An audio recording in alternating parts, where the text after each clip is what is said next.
I think yes. Please. Please go ahead. Thank you, Lenka. Bonjour et bonsoir à toutes et à tous. C'est pour moi un grand plaisir et un honneur de retrouver tout ce beau monde à cette première session de réflexion, de discussion sur la santé urbaine, en particulier en ce qui concerne la santé maternelle et reproductive. Et je m'en voudrais si je ne souhaite pas particulièrement, je ne salue pas particulièrement la participation de mon patron, le professeur Vincent de Brouwer, et ma patronne Thérèse Delvaux, qui sont à nos côtés dans cette discussion. Je voudrais souhaiter la bienvenue donc à tous les participants de la Guinée, du Bénin, de la RDC, de la Belgique, du Nigeria probablement aussi. Voilà, c'est une belle occasion pour nous de commencer la réflexion et la discussion autour des sujets de santé maternelle dans le contexte urbain. C'est vrai que de plus en plus, avec l'urbanisation de nos villes et même parfois de nos villages, les défis de santé évoluent et il est donc important pour nous, chercheurs, mais aussi travailleurs des programmes, de nous adapter à cette évolution et de réfléchir, d'identifier les pistes de solutions qui nous permettront d'intervenir plus efficacement dans le domaine de la santé maternelle, infantile et reproductive dans ces nouveaux contextes. Donc, je souhaite à toutes et à tous la bienvenue. Ce n'est qu'un début et nous pensons que l'information va circuler davantage et que nous pourrons mobiliser de plus en plus de personnes autour de ce créneau. Voilà. Merci à l'INCA pour l'initiative et à l'IMT, comme toujours, pour la facilitation de ce rendez-vous et au plaisir de nos discussions et de nos prochaines retrouvailles. Je vous remercie. Et je passe la parole à Mathias, donc notre collègue qui va partager notre expérience de la santé maternelle et reproductive dans le contexte urbain en Guinée. Mathias, à toi.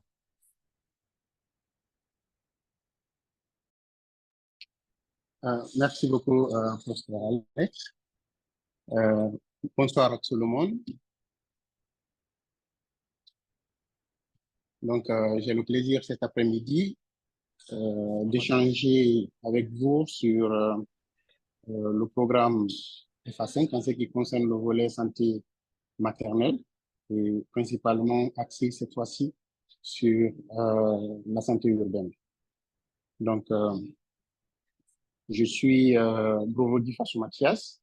Donc, je travaille sur le projet FA5 en tant que membre de l'équipe de recherche sur la santé maternelle, mais je suis également doctorant. Donc, justement, les données de ce projet me servent pour mon doctorat à l'Université de Conakry.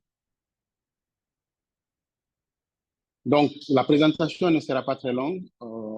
Je vais essentiellement parler du projet en ce qui concerne les objectifs que nous avons, mais je vais aussi parler au fait des principaux résultats de la première activité de recherche que nous avons réalisée sur le terrain et les principaux défis que nous avons. Voilà. Alors, ici, sur cette première page, je vous présente les deux centres de recherche qui collaborent cette fois-ci avec l'Institut de médecine tropicale d'Anvers sur le projet FA5. En haut, vous avez le Centre national de formation et de recherche en santé rurale de Mafereya, qui est un centre qui est en fait sous la coupe du ministère de la Santé et qui est chargé au fait de mener des activités de recherche au compte de ce ministère. Et en bas, vous avez le centre d'excellence pour la prévention et le contrôle des maladies transmissibles, qui est situé à l'université de Conakry. Donc, dans le cadre de ce projet, de cette collaboration, je veux dire, il y a deux principales activités. La première est la recherche, qui est gérée par le Centre de recherche de matériaux, et la seconde est la formation qui est gérée par le Centre d'excellence d'Afrique pour la prévention et le contrôle des maladies transmissibles. Alors, en ce qui concerne notre projet de recherche qui porte sur la santé maternelle et infantile en milieu urbain, nous avons, disons, élaboré un projet qui comporte 3 objectifs spécifiques. Le contexte du projet est basé sur la problématique de la santé de la mère, mais aussi de la santé de l'enfant dans le contexte global. Nous savons très bien qu'il y a eu assez de progrès en matière de réduction de la mortalité maternelle au cours des dernières décennies, mais il s'avère que, voilà, il existe encore des disparités et ces disparités sont très accentuées dans les pays d'Afrique subsaharienne qui regroupent encore près de 70% des décès maternels dans le monde. Alors, au cours des dernières décennies, il y a quand même eu assez d'efforts qui ont été fournis pour favoriser l'accessibilité et l'utilisation des services de santé, particulièrement dans les pays à ressources faibles et intermédiaires, notamment les pays d'Afrique subsaharienne. Ces pays d'Afrique subsaharienne sont également le contexte d'une urbanisation accélérée. Il y a les grandes villes qui se développent souvent avec des plans d'urbanisation qui ne sont pas du tout adaptés. Et si nous regardons le contexte subsaharien, on se rend compte que la population urbaine a cru au cours de ces dernières années. En 2021, déjà, on parlait de près de 42% de personnes vivant dans les grandes villes et dans les milieux urbains, ce qui constitue une croissance d'environ 5% par rapport à 2011. Et ceci va continuer avec le temps.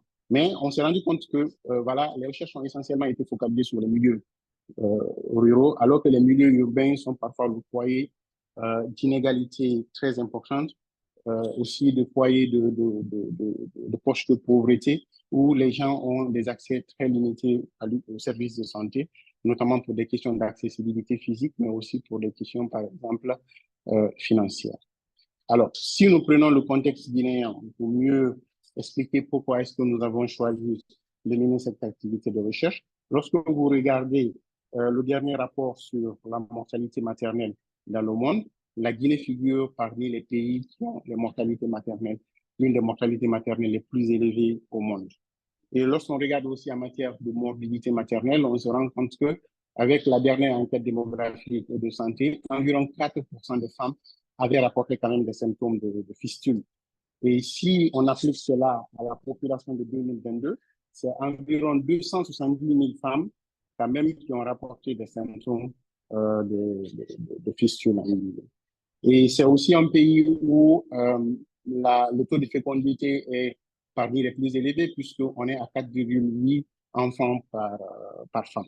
Alors, dans le contexte guinéen, nous avons peu de connaissances sur les problématiques de santé de la mère et de l'enfant en milieu urbain. C'est vrai que nous avons quelques études dans certains hôpitaux. D'ailleurs, l'occasion de rappeler l'étude de Diallo et collaborateurs en 2017, qui avait par exemple rapporté que la mortalité maternelle était 25 fois plus élevée chez les femmes qui étaient référées pour accoucher à une insuline comparée au reste des femmes. Mais le problème à ce niveau, c'est que cette étude n'a pas réussi en quelque sorte à démontrer dans quelle mesure est-ce que le contexte d'urbanisation pouvait avoir contribué à cette mortalité élevée. Donc, disons que globalement, la connaissance limitée sur l'interaction entre le milieu urbain, l'offre de services de santé et l'utilisation, et leur effet sur les résultats de santé des femmes reste quand même une préoccupation pour nous, d'où l'intérêt de développer un protocole de recherche sur le sujet. Alors, voici un peu dans quel contexte notre étude se situe. À gauche, vous avez la carte de la Guinée et sur cette carte, vous avez 3 sites vous avez Mamou, Fouré-Caria et Conakry qui est tout petit ici. Donc, nous l'avons rendu un peu plus grand ici pour vous. Et d'ailleurs, c'est l'occasion aussi de vous montrer un peu comment est-ce que la problématique de l'urbanisation à Conakry est très difficile parce que vous voyez que c'est une petite bande très longue, voilà, qui fait que la construction, l'aménagement parfois des voies d'accès est extrêmement compliqué. Alors, pour notre projet, on voulait réellement, disons, explorer l'interaction entre l'offre des services de santé, la qualité des services, mais aussi avec le contexte urbain, tout ce qui est lié au contexte urbain en termes d'accessibilité, en termes de coûts, ainsi de suite, ainsi de suite. Donc, globalement, disons que nous avons 3 objectifs de recherche. Les 3 objectifs sont liés entre eux. Dans un premier temps, on voudrait au fait explorer la fréquence et les déterminants de mortalité maternelle, mais aussi des mortalités maternelles et fœtales, mais aussi des complications maternelles et fœtales dans les 3 maternités, voilà, dans lesquelles nous voulons réaliser cette étude. Alors, cette étude est basée sur des données des registres de consultation qui sont déjà disponibles et pour la période de référence de mai 2021 à fin avril 2023, donc 24 mois. Cette étude a ciblé l'ensemble des femmes qui ont accouché dans ces structures de santé pour cette période bien définie. Alors, pour les activités de collecte de données, disons que Fouré-Caria et Mamou sont des structures encore un peu plus petites. Nous avons pu clôturer les activités de collecte de données et pour cette session, je crois que nous allons essentiellement discuter des résultats dans ces 2 structures de santé, mais en ce qui concerne l'hôpital national, il y a un peu plus encore de données à collecter. Donc, nous avons juste décidé pour la suite de discuter à propos de tout ce qui sera lié à des contraintes d'activité et tout ça, mais pas très certainement présenter les principaux résultats puisque ce sont des données partielles. Donc, une fois que nous avons fini d'analyser et d'interpréter ces résultats, nous avons une seconde phase, en fait, où nous voulons un peu comprendre en termes de référence au niveau de ces maternités de référence. Donc, quels sont en fait les nombres, les origines des femmes qui arrivent dans les structures et qui sont référées. Bon, on s'intéresse à 2 types de références, bien sûr, les références formelles et les références informelles. Donc, on veut comprendre les types de complications que ces femmes référées vont essentiellement présenter, mais aussi on veut connaître leur issue et celui de leurs enfants et comprendre les déterminants de ces problèmes. Donc, il s'agira essentiellement d'une collecte prospective que nous voulons entamer à partir de mi-octobre 2023. Donc, comme c'est une partie prospective et pour des questions critiques, nous avons décidé essentiellement de nous focaliser sur les femmes de 15 à 49 ans. Donc, on va justement déployer une équipe de collecte de données qui sera là pendant toute la période de collecte de données, y compris les nuits, y compris les week-ends, pour s'assurer quand même que les femmes dans différents contextes sont prises en considération dans notre étude pour qu'on puisse mieux comprendre quelle est l'ampleur du problème. Nous prévoyons également, par rapport aux origines, par exemple, de collecter des données, par exemple, sur la provenance des femmes et essayer de regarder en termes d'accessibilité physique, quelles sont les principales barrières, quel est le temps de voyage, ainsi de suite, ainsi de suite. Alors, à la suite de cet objectif spécifique, nous allons collecter également des données sur le contenu des services qui sont offerts aux femmes une fois qu'elles sont admises au sein des maternités, particulièrement les femmes qui sont référées. Donc, c'est ce que nous avons appelé le continuum. Sur la durée, on veut regarder et on veut également regarder comment est-ce que cela va essentiellement impacter la qualité ou, je veux dire, l'issue des femmes pendant et après leur séjour hospitalier et aussi comment ça va impacter l'issue de leurs enfants. Alors, pour cette activité spécifique, pour l'instant, pour des contraintes de ressources, nous avons proposé de commencer cette activité à partir de 2024, donnant la priorité aux 2 premiers objectifs en matière de collecte de données. Alors, les 3 hôpitaux qui nous intéressent, ce sont des hôpitaux qui sont situés à différents niveaux du système de santé. Donc, le premier, c'est un hôpital national, donc un hôpital universitaire, l'hôpital national Williams Dean, qui a, en fait, pour les accouchements, il y a un nombre d'admissions moins de 700 femmes par mois, et l'hôpital a une capacité de 38 lits. Voilà. Et en ce qui concerne la deuxième structure, c'est l'hôpital régional de Mamou. Donc, c'est un hôpital qui va en moyenne réaliser 379 accouchements par mois et qui a une capacité de 23 lits. Ce qu'il faut noter par rapport à cet hôpital de façon spécifique, c'est que c'est un hôpital régional, mais en même temps, il joue le rôle d'hôpital de district, puisqu'il n'y a pas 2 hôpitaux ici dans notre système de santé, exactement dans la même zone administrative.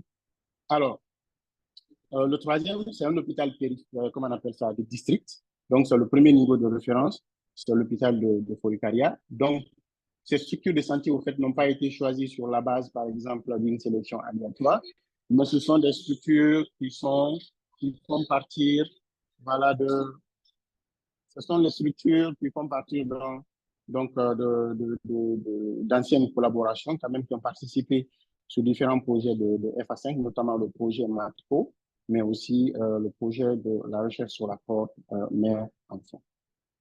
Alors, en ce qui concerne le processus, voilà, de réalisation de l'étude, je partage avec vous ici quelques images. Donc, nous avons développé le protocole de recherche et les outils de collecte de données qui ont reçu l'approbation éthique voilà, du comité d'éthique de l'IMT, mais aussi du comité national de Guinée. Alors, ce que nous avons fait, c'est que par la suite, nous avons essayé de voir dans quelle mesure est-ce que notre outil était adapté pour les sources de données qui étaient disponibles, et pas que, mais aussi pour les types d'informations qui sont essentiellement collectées. Alors, pour nous assurer quand même qu'on collecte des données qui sont, disons, de bonne qualité, nous avons fait le déplacement sur le terrain. Lorsque vous regardez les images en bas à gauche, c'est une session où nous avions présenté notre protocole de recherche, nos outils à l'équipe voilà, de Forikaria. Et les femmes que vous voyez au fond, ce sont essentiellement des sages-femmes. Donc, tout l'hôpital était quasiment représenté, y compris voilà, les autorités du district sanitaire. Ensuite, nous avons travaillé avec l'équipe. Donc, on a revu complètement les outils pour nous assurer que les données que nous voulions collecter, on pouvait les trouver. On a revu les outils, on les a adaptés. Et on s'est rendu compte, au fait, au cours de ce processus, que les sources de données n'étaient pas identiques d'une structure à une autre. Donc, ce qui nous a amené à développer 3 formulaires de collecte différents pour les différents niveaux du système de santé.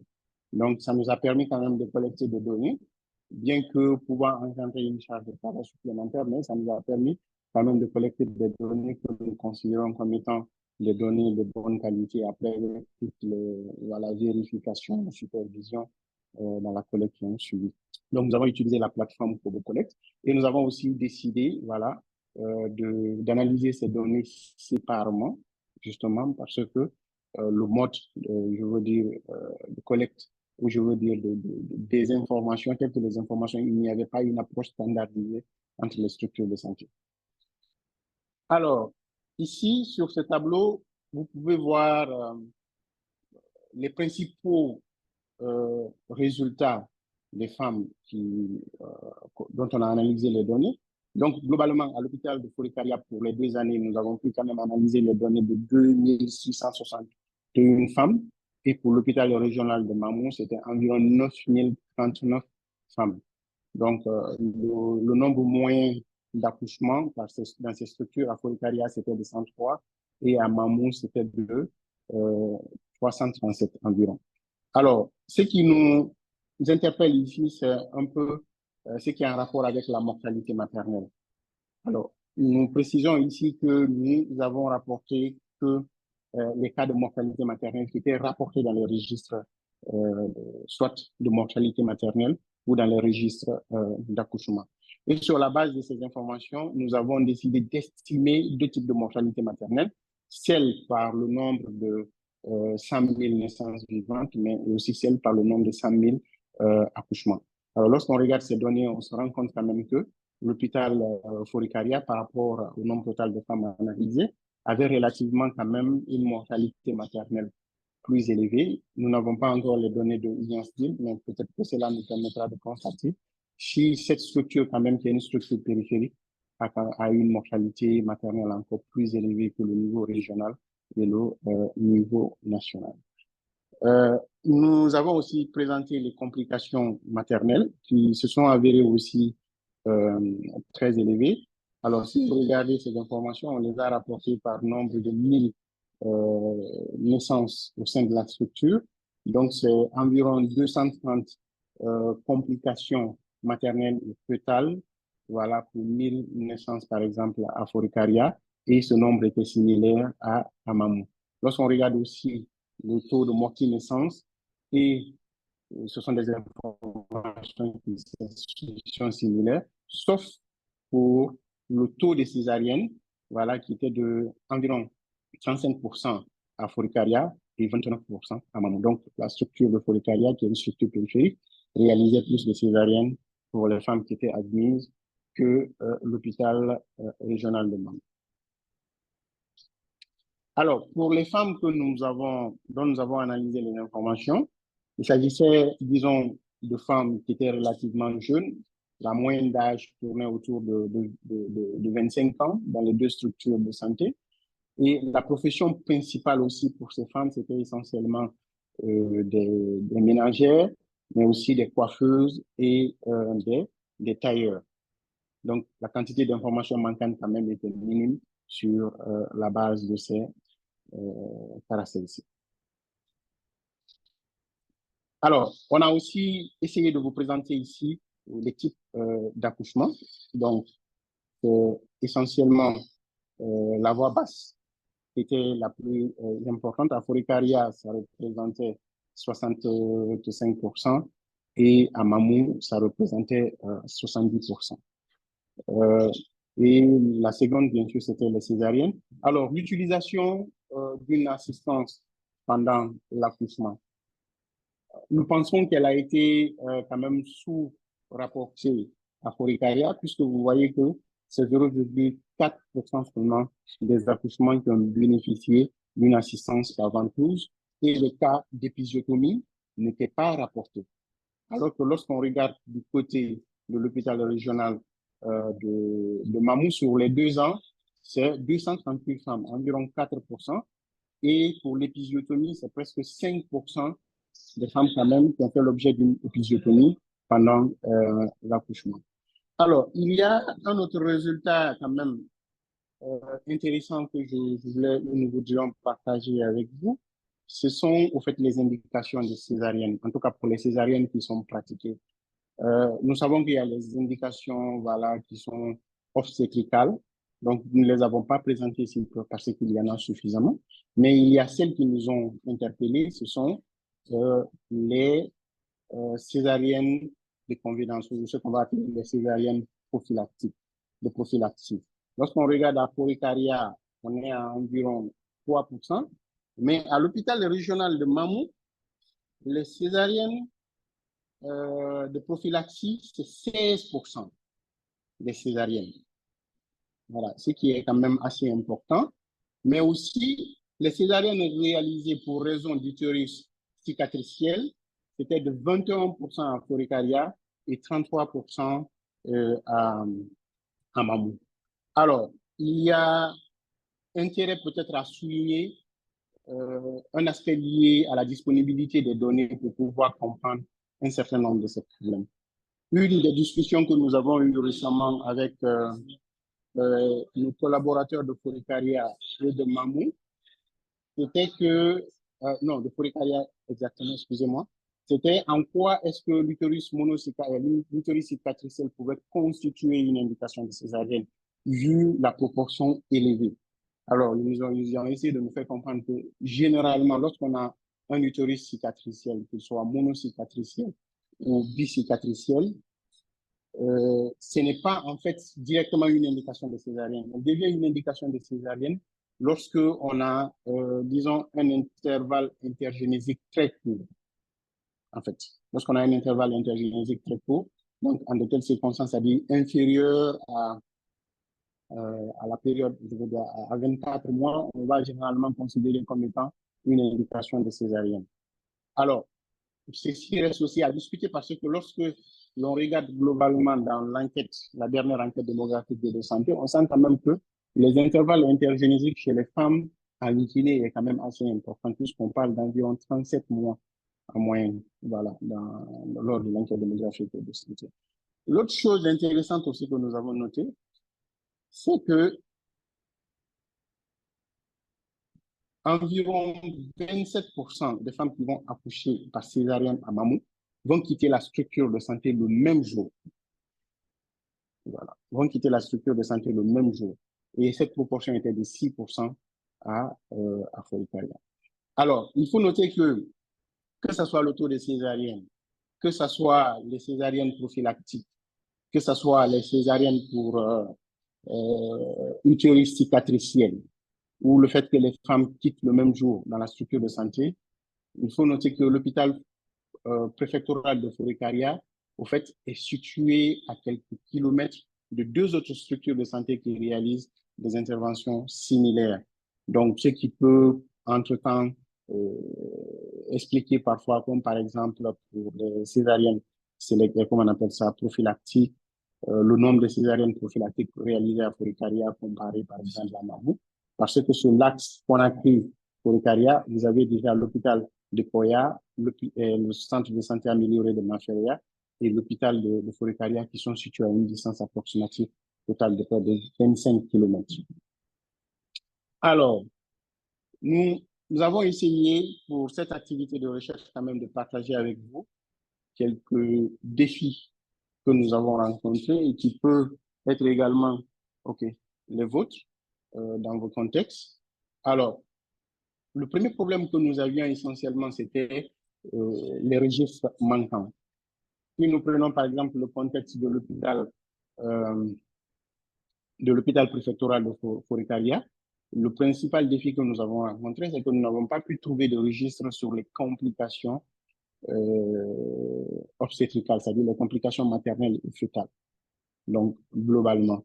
Et dans les autres structures de santé, aussi bien à Forikaria, nous n'avons pas pu trouver quand même un registre de référence et de contre-référence.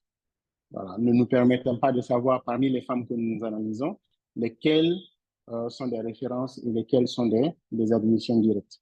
Donc, pour l'instant, dans cette première analyse, toutes les femmes ont été groupées et présentées comme telles. Alors, le deuxième défi, c'est par rapport au dossier manquant. Ici, à droite, j'ai mis une photo, voilà, de l'entrepôt des dossiers médicaux à l'hôpital national Niassine.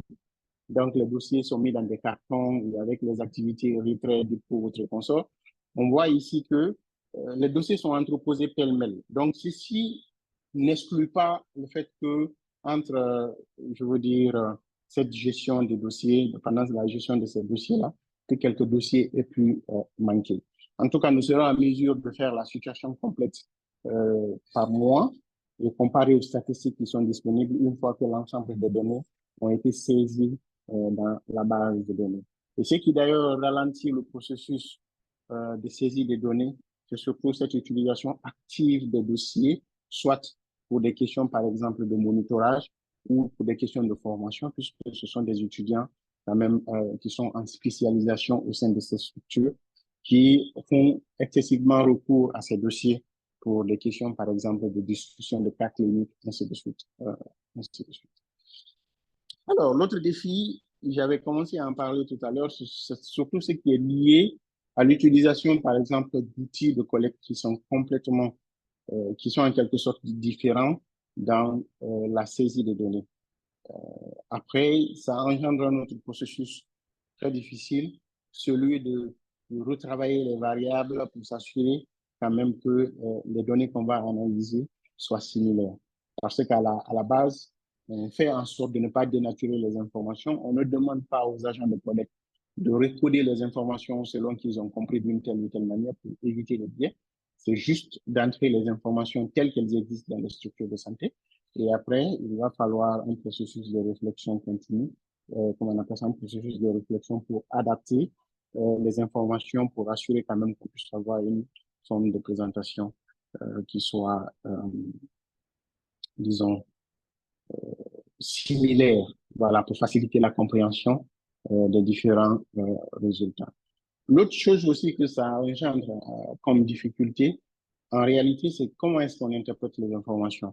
Puisque si nous allons parler, par exemple, de questions de saignement, quand nous allons parler, par exemple, de questions d'éclampsie, de pré-éclampsie, on n'est pas très sûr que l'ensemble des structures de santé pour chaque femme mesure de la même façon. Ce qui est sûr, c'est que pour les activités de collecte, par exemple, pour le prochain objectif, on a quand même essayé de développer un outil qui prenne en considération l'ensemble des paramètres qui sont généralement collectés pour pouvoir mesurer cela. Donc, ça sera beaucoup plus facile avec la prochaine étude de présenter de tels types d'informations qu'avec l'étude qui a déjà été réalisée. Alors, un dernier défi pour finir, pour le contexte guinéen, c'est le fait que les équipes avec lesquelles nous travaillons, donc les équipes dans les structures de santé, sont des équipes qui ne sont pas rémunérées pour le projet et sur le projet à cause, voilà, du budget dont nous disposons. Donc, ce sont des gens qui vont travailler essentiellement bénévolat. On a déjà fait l'expérience avec le projet FA4 et on s'était rendu compte que, voilà, ces gens vont toujours considérer leur contribution comme étant une charge de travail supplémentaire. Alors, soit les informations ne seront pas renseignées ou elles ne seront pas correctement renseignées. Donc, ceci constitue vraiment un défi.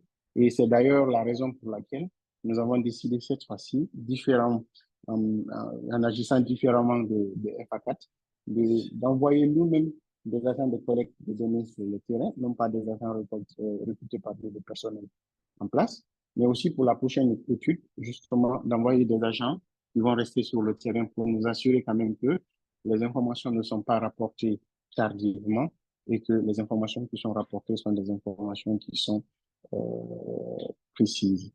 Alors, je vais m'arrêter là et vous dire merci pour votre attention.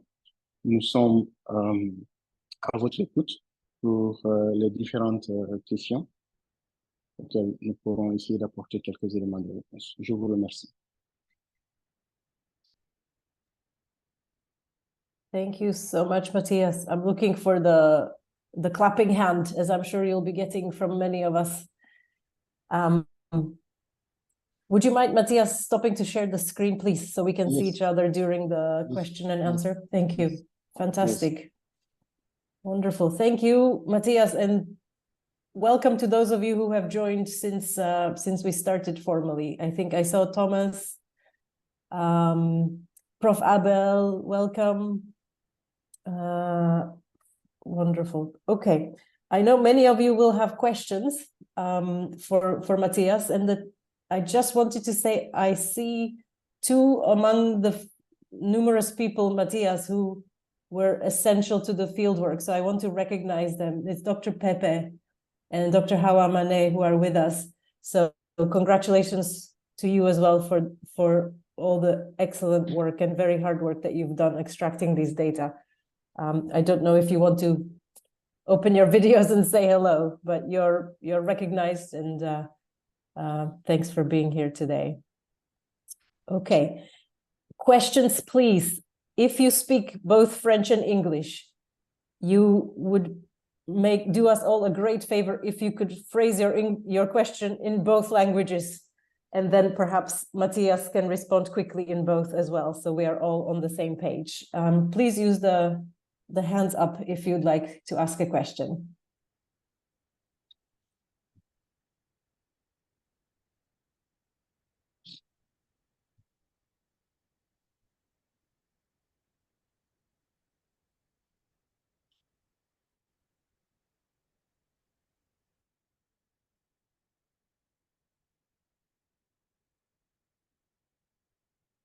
Don't be shy. Prof. Vincent, do you want to ask a question? You've just come up on the video, yes? Yes, I was looking for the hand on my screen, but I didn't find it. Anyway, if I can start, thank you for the presentation. Of course, it's a very relevant topic, and I hope you will bring your results to the community, because indeed, there are not so many studies on the subject. I don't know why you were so naive to think that you could get the information, the data in each hospital. In my experience, but everywhere, and in Africa, but outside Africa too. I mean, in Belgium, for instance, you cannot find the information, an exhaustive information. And in retrospective collection of data, it's almost always the case. So why don't you try to take a sample of women and get the data in a prospective way to get the information? And I have a second question. Why did not you take the Robson classification for the C-sections? Because as you showed, what can we say? We have no clue about the meaning of the C-section proportion among the deliveries in your hospitals. So it's very difficult to interpret such proportions. That's all for now. Ceux qui parlent français ou qui n'ont pas compris mon anglais, ce que je peux comprendre, j'ai deux questions. La première, c'est pourquoi est-ce que Mathias était naïf au point de penser qu'il allait trouver l'information dans les dossiers, alors que la plupart du temps, dans les hôpitaux, la collecte des données, c'est vraiment pas, ou le stockage des données, c'est vraiment pas la chose prioritaire. Et donc, c'est très difficile d'avoir une information en rétrospective. Et je lui propose, ou je lui pose la question, est-ce que ça ne vaudrait pas la peine de prendre un échantillon de femmes et faire, dans une étude prospective, cette collecte de données sur les questions qui l'intéressent. Et ma deuxième question, c'est pourquoi est-ce qu'il n'a pas utilisé la classification de Robson pour essayer de comparer les hôpitaux entre eux et de comparer ce qu'il a trouvé avec ce qu'on trouve dans d'autres études. Parce que les proportions de césariennes comme ça ne veut pas dire grand-chose, hein. Voilà.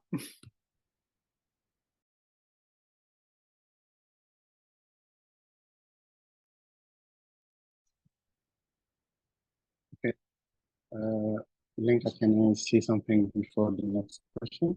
Yes, please. I think just answer one by one as they come. That would be great. Yeah. OK. Merci beaucoup, professeur, pour cette remarque.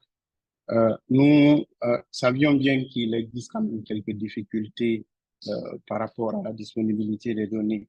Mais je pense que un élément essentiel aussi, c'est parfois de pouvoir soulever les questions ou les difficultés qui sont liées à la disponibilité des données de routine, puisque dans le processus, par exemple, d'amélioration de la qualité des services, on est censé pouvoir trouver quand même des données de façon routinière pour pouvoir les analyser et adapter la qualité des services.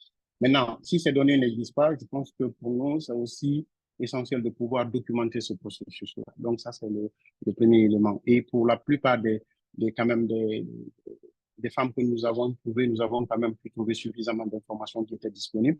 Le seul problème essentiel que nous avions pu rencontrer, c'était surtout le fait que, voilà, pour la plupart des indicateurs, il n'y avait pas de définition standard de tout ça.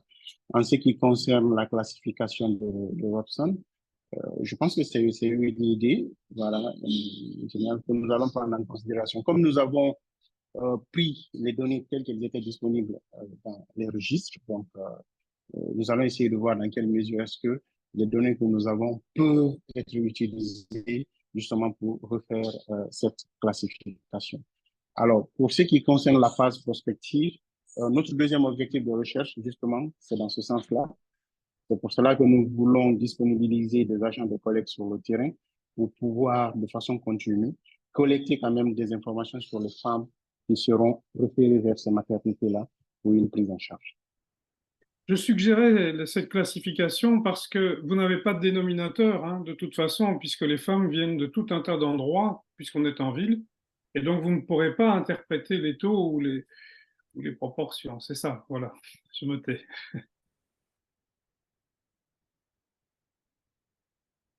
Merci bien pour ça. Matthias, can you maybe quickly summarize your response in English in a few sentences? Okay, yeah, thank you, Linka. So there were 3 questions. The first one was about how it would be nice to think that the data would be available in the facilities, mainly in our specific sub-Saharan context. I say that, yes, we know that the problem could exist, but it was important to collect this data.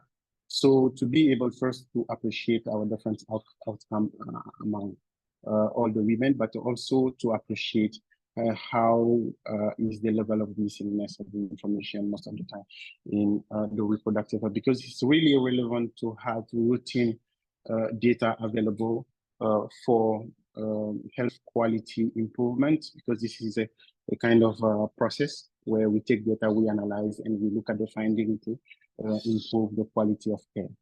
The second one was about why we didn't take a sample of women and analyze it, collect data and analyze it. I answered that our second objective is about that. So we prospectively collect data on women who are referred to this 3 level of referral system. The third one was about the Robson classification for analyzing the C-section, because the women come from different origins, and they are not most of the time from the catchment area. So for this one, I say that we will see in how it will be possible to use our actual data to redo this classification. Thank you. Thank you very much. Ronald from Uganda has the next question. Yeah, Over to you. Matthias. So one, yeah, we'll start from the C-section. The proportions look to be so high, 35, close to 35%. So I was wondering, is this within the range nationwide? And 2, what is the denominator that was used to come up with this proportion of the cesarean? Then the second question, the facilities, don't you think it would also be good to bring in the public and private sector? But also, I thought you would get a facility within the capital city to bring out the urban setting, but also in one of the facilities, I looked at, basing on the numbers, it looks like on average, a facility records like 3 deliveries per day in one of the sampled facilities. So do you think such a facility would be able to, you'd be able to get good estimates? Yeah, so thank you. Yeah, thank you very much for this interesting questions about the C-section estimation. We actually focused on the women who delivered in the facility. We know that normally the C-section is, the number of C-section will be divided by the number of women of the catchment area. But the issue we have actually is, first, we don't have the total number of C-sections in the area, because we know that there might be some other facilities doing C-sections. And the second one is that when we looked at the data, we see that many women came from different places, even from the capital city, to go there for a C-section. So actually, it is in facility estimations that we are using. In terms of number of facility involved in the involvement of private health facility, I think this is part of our challenges. I mean, because it's also a matter of resources. How many facilities we can include, how many data collectors we can have in the field. So for this sake, we decided to focus on these two facilities. But when we take our second objective, that will be a prospective part, we are really interested in looking at where do the women came from, because we know this issue in urban settings where women will first go to a health facility and then come to the referral facility sometime very late and so on. So what we are actually trying to do is to make sure that we collect accurate information on where the women came from, and then try to survey these facilities and see how their context may have impact the women outcome. But this will not solve the problem of including completely the problem of including private facilities in our study, but we actually don't have enough resources to proceed to that.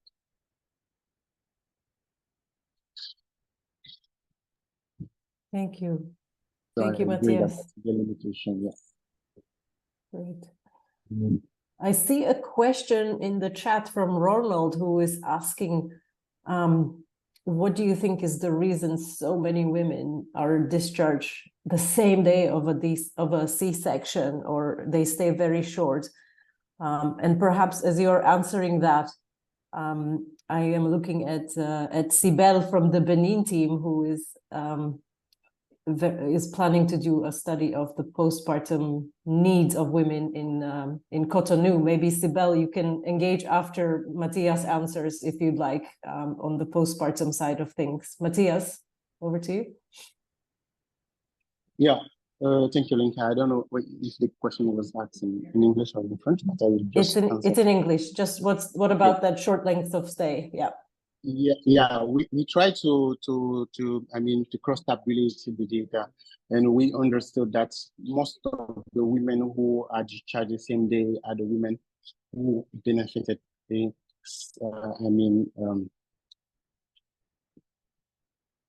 Women who benefited elective C-sections. So they come for C-section and then just go back the same day.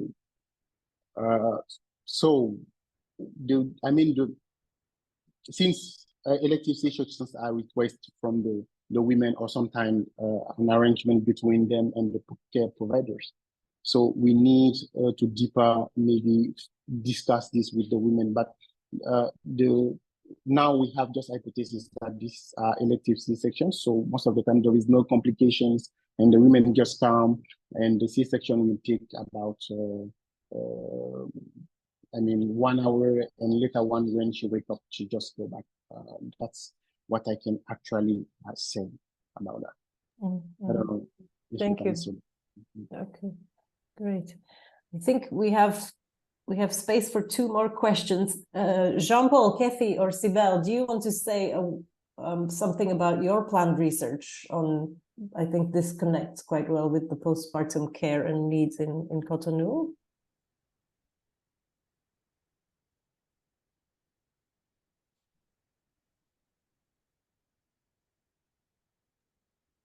Allô? Oui, please. Ok, donc je remercie beaucoup Dr Matthias pour la présentation concernant l'étude qui est en train d'être faite en Guinée. Vraiment, c'était une présentation vraiment riche et ça m'a beaucoup donné quand même beaucoup d'infos. J'ai eu beaucoup d'informations qui vont également être un des éléments importants, surtout pour lors de la collecte des données concernant l'étude que nous voulons faire en milieu urbain à Cotonou. et sur l'analyse des données. Et je voudrais profiter pour demander, bon, vu que on a eu des résultats plutôt quand même élevés au niveau chez les ménagères, les coiffeuses et les couturières, bon, je me suis demandé, est-ce qu'on a pu peut-être on a pu trouver une explication, mais qu'est-ce qui peut justifier le fait que ça soit élevé chez les femmes ayant cette fonction? Est-ce qu'il y a peut-être, je ne sais pas, est-ce que vous avez pu trouver des raisons qui pourraient peut-être justifier cela? Là, on pourrait mieux comprendre aussi. Et j'ai pu comprendre que un nombre d'admission de moins de 700 dans l'hôpital était une condition. Bon, si c'est ça, je veux savoir pourquoi avez-vous choisi ce nombre-là? Pourquoi moins de 700 admissions? Ou peut-être que si j'ai mal compris cette partie. Je vous remercie. D'accord. Merci beaucoup, Sibel. So, Lenka, I will take the opportunity to answer also another question that is in the chat in French. Sibel, donc, au fait, nous n'avons pas encore croisé les données dans un modèle de régression pour savoir si les ménagères ou celles qui étaient des coiffeuses ou des tailleurs avaient quand même des issues beaucoup plus défavorables que les autres. Ce que nous avons essayé de dire, c'est que globalement, pour l'ensemble des femmes que nous avons analysées, les informations des femmes que nous avons analysées, ces femmes-là étaient essentiellement des ménagères et des tailleurs.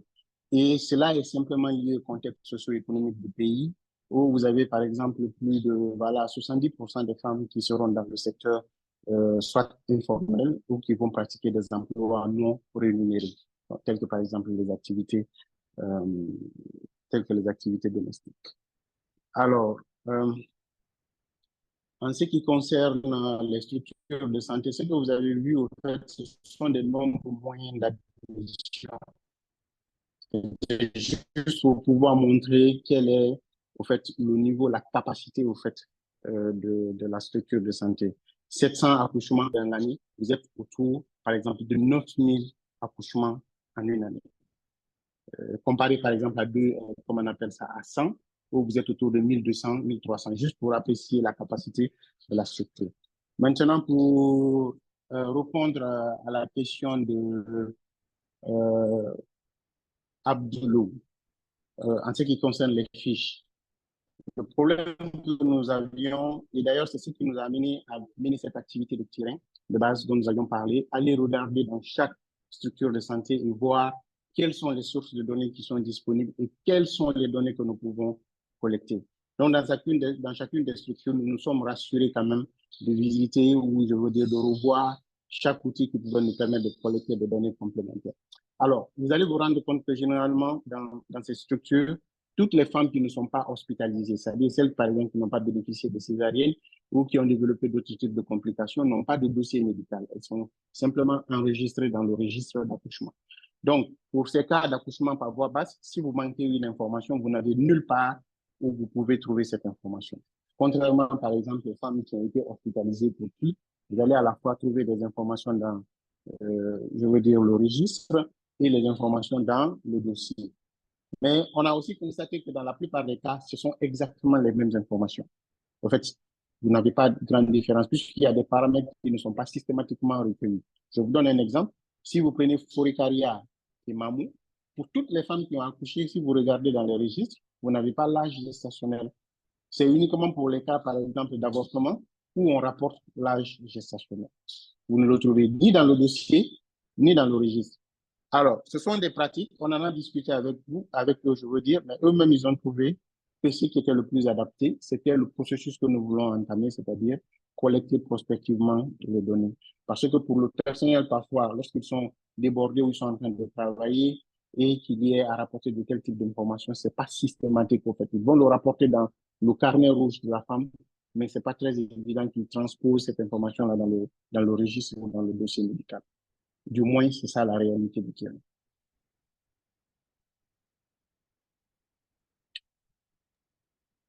Abdoulou, are you happy with that? Prof Lenka, merci. Je pense que je comprends la réaction de Mathias. C'est correct. Je voulais juste me rassurer qu'ils ont tenu compte de toutes les voies pour essayer de minimiser les risques. Je comprends la réalité qu'ils ont vécue dans les hôpitaux qu'ils ont visités. Ça va, je suis satisfait. Merci Mathias. Merci beaucoup. I'm aware that we are exactly on the hour. So for the sake of respecting everyone's time, as well as Matthias's, can you help me say a big thank you to Matthias for sharing his research, and to the entire team in Guinea who have worked very hard to make this possible, and spending a lot of time with those archives and files. Thank you for coming. Have a nice weekend. If you don't receive the invitations for these seminars from me directly, email me. I put my email on the chat, so I can add you to the list. But Matthias, do you want to say a final goodbye? Yeah, just to thank you for listening. Yeah, and also asking relevant questions that will help us improve the work. Exactly. And we have the recording. If you wish, you know how to find me if you want to share with anyone else. We can always ask Matthias for permission. Thank you, everyone. Have a good weekend. Thank you. See you soon Bye-bye. again. Thank Bye. you, Thank you, Matthias. Lenka, for moderating. Yeah. Bye-bye. Thank you. Bye-bye. Bye. Merci.